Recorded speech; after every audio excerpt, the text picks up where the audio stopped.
Hello and welcome back to HEMAFightBreakdowns. Today I'm going to be breaking down one of the bigger upsets that happened at Helsinki Longsword Open 2025 a few weekends ago. And the reason I want to cover this is because it's a great opportunity to talk about how and why it is someone who is rated very, very high in the world of longsword might lose to someone who's rated somewhat significantly lower than them. And the answer is, of course, very complicated, but there are a couple of answers that we can figure out while we watch the footage.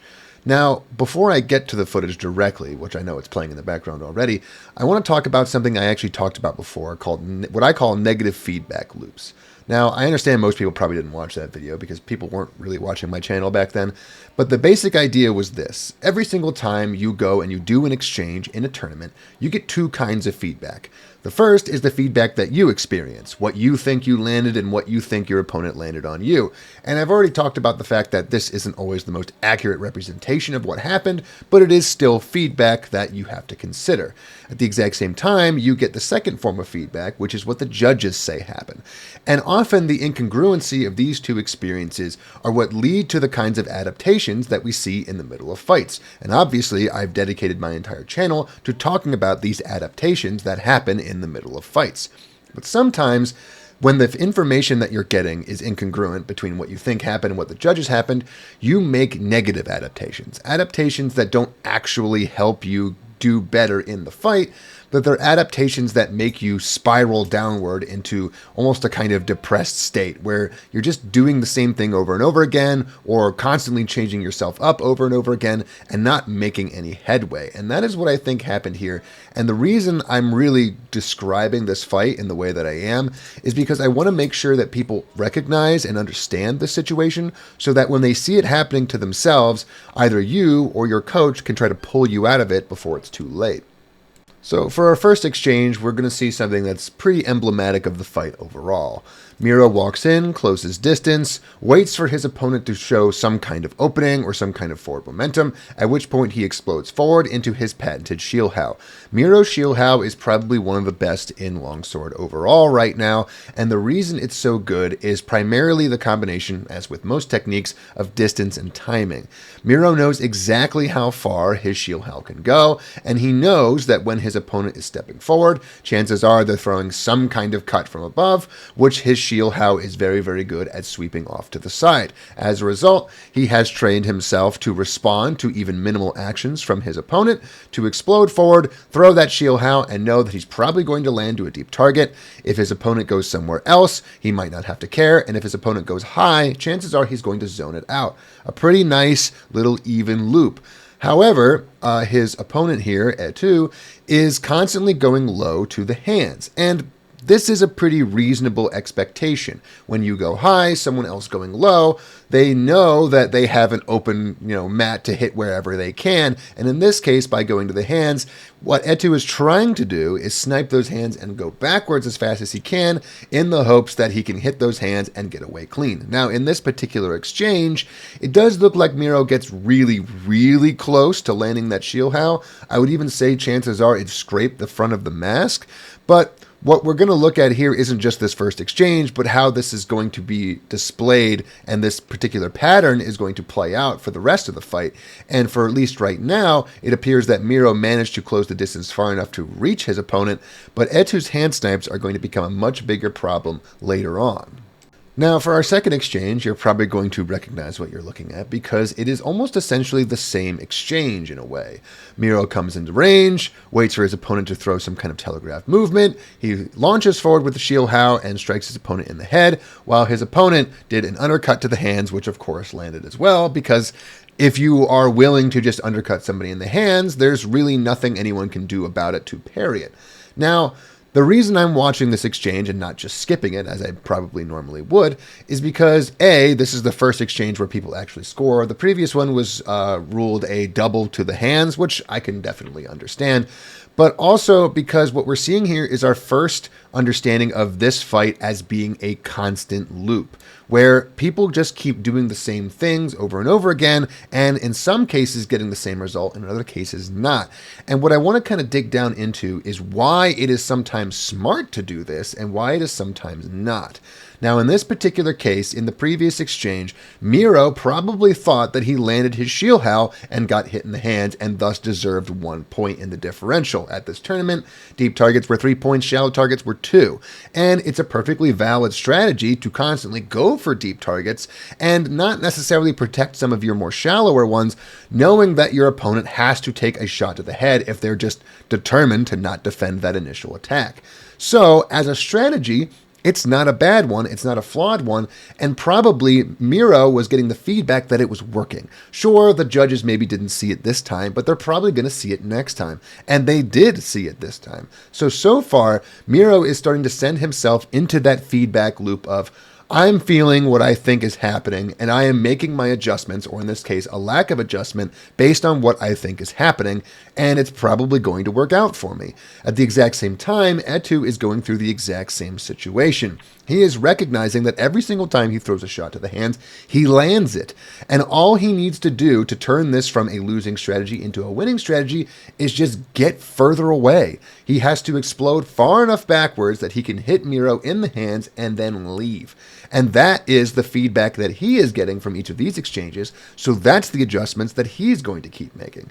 As a result, as we watch more and more of these exchanges, you're going to recognize that despite the fact that both of these people really don't meaningfully change their system and their application of their techniques here, they get different results. And it's the difference of those results that really results in the end of the fight being such an upset.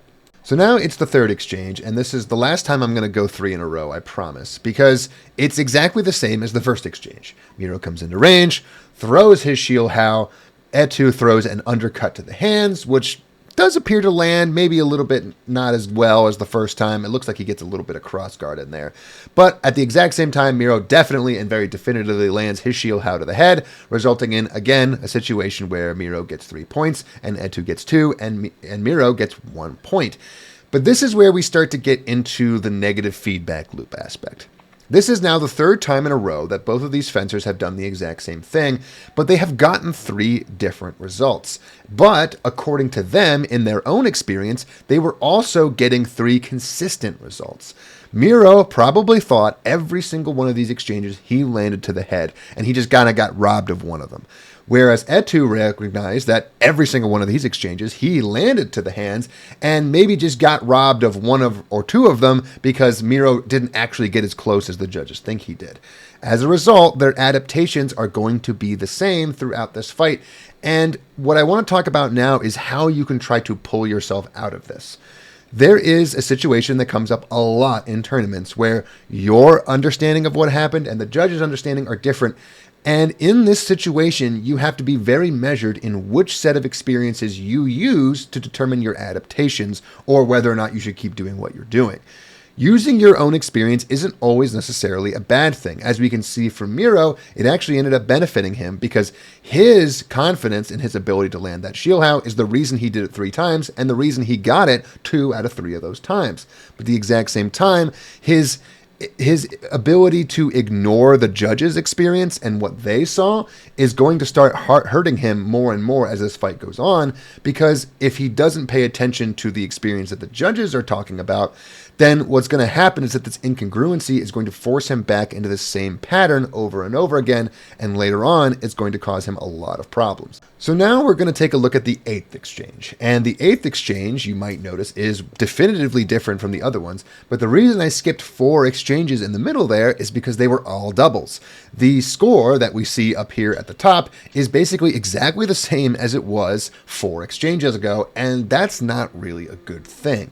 Now, I'm not one to say that open doubles are an abject failure in the world of HEMA. I really don't genuinely believe that.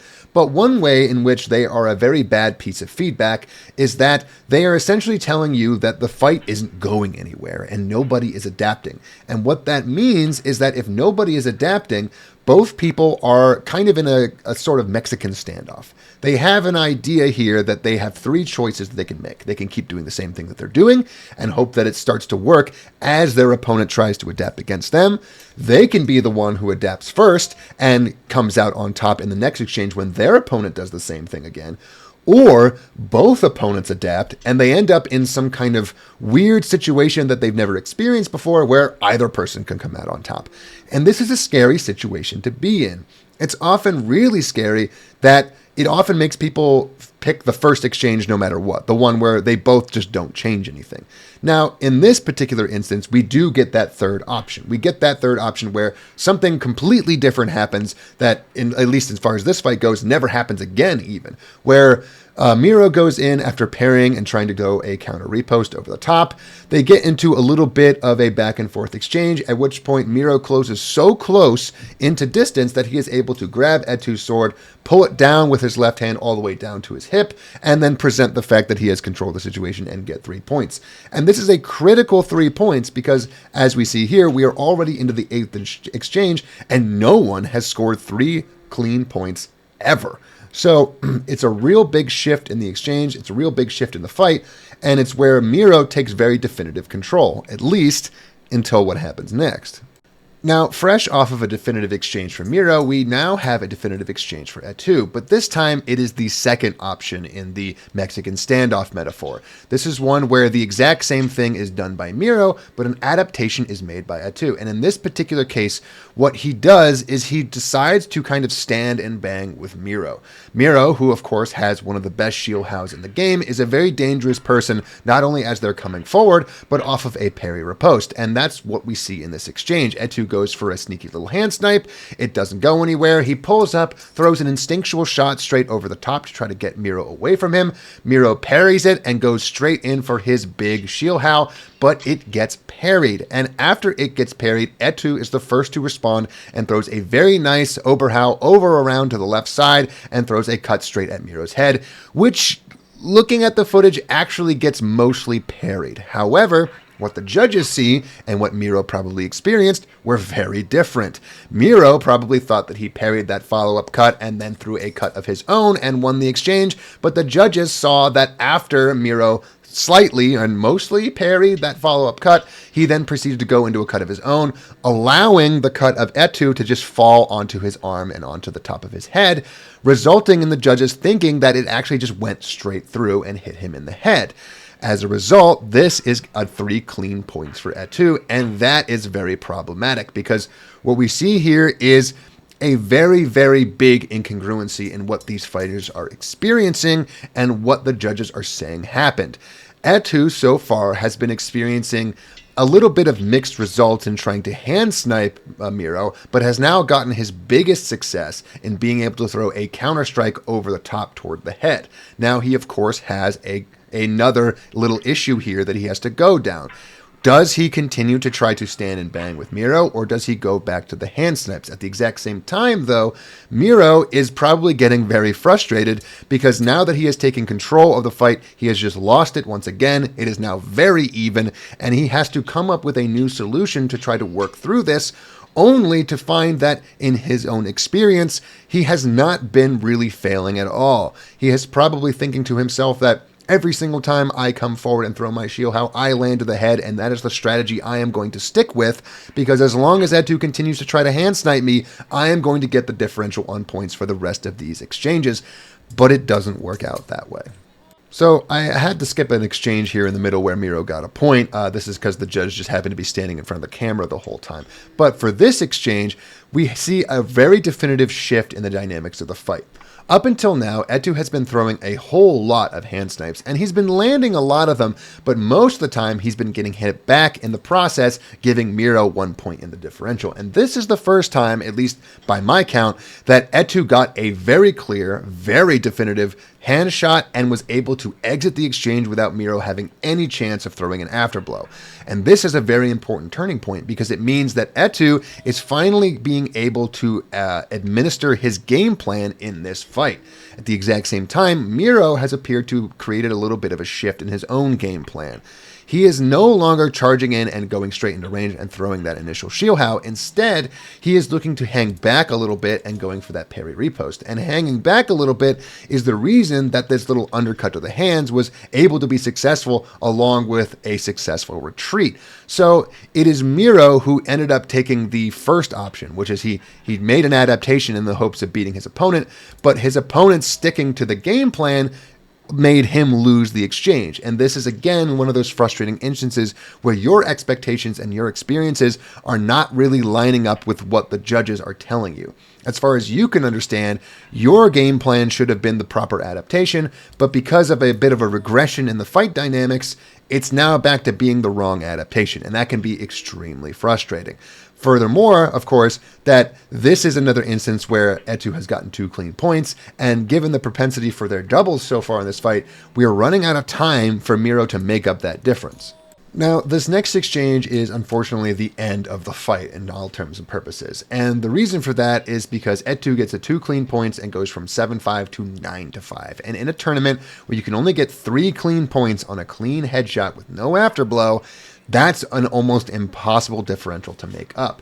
Similarly, Eetu's whole strategy this fight has been to snipe Miro in the hands, and given that Miro's strategy has been to try to throw a deep target and get 1 point in the differential, a 4-point difference is basically impossible to make up. Even more so because even if he gets 1 clean headshot, he then has to get another one where he gets hit in the hands in the differential.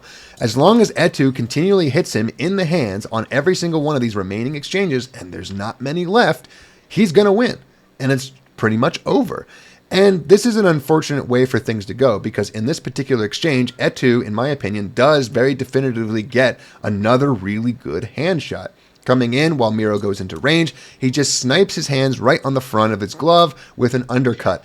And before Miro is really in preparation to try to do his follow-up attack, he gets hit in the glove. And then, recognizing that maybe it wasn't really good enough quality, maybe the judges didn't see it, he throws his Shield, at which point Eetu snipes him in the hands again.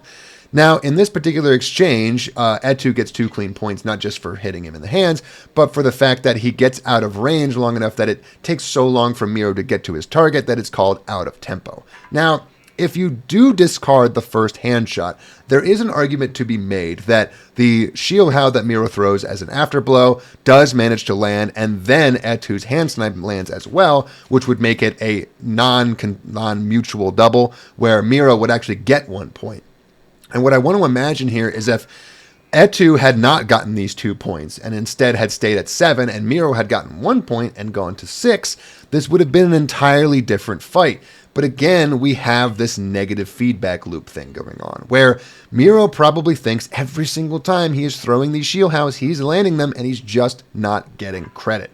And this is another one of those instances where the key difference in what the judges see and what you experience is the difference between winning and losing this fight. If Miro had gotten that 1 point instead of the losing 2, it would have been a completely different situation, and one that he could have very easily matched up in a final exchange or just blown out of the water with a really good Shield over the top.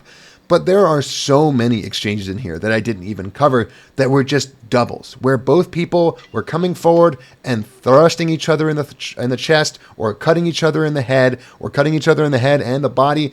And the reason that this situation really came about, the reason that Miro lost to somebody who was ranked significantly under than him, is because he got caught in a negative feedback loop where he constantly thought that he was getting the better of exchanges that, according to the judges, he was not getting the better of. Also, at the exact same time, his strategy relied on his opponent being able to hit him in the hands and then immediately getting hit in the head.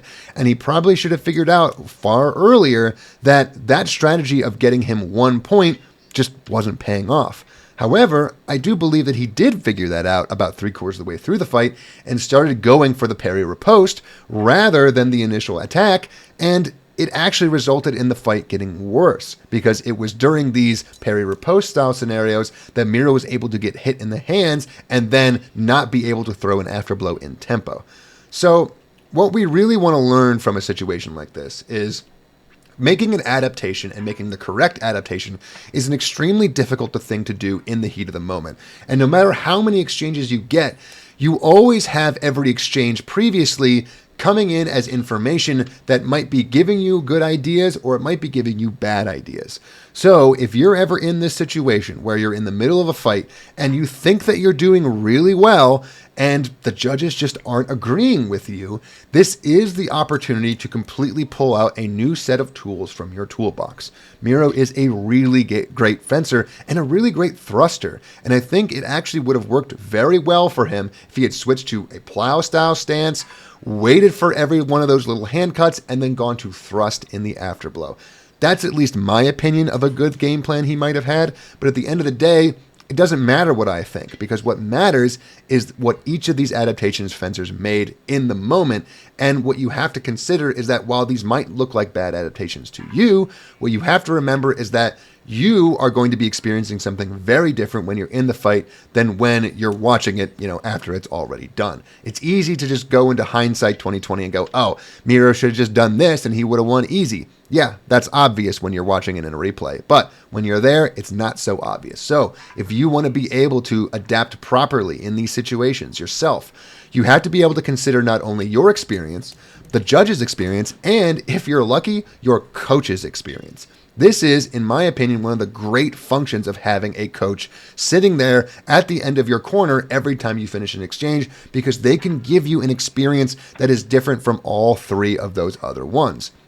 They're going to tell you something that they thought they saw that you probably didn't feel, but also they're going to tell you something that they thought you saw that the judges maybe don't agree on.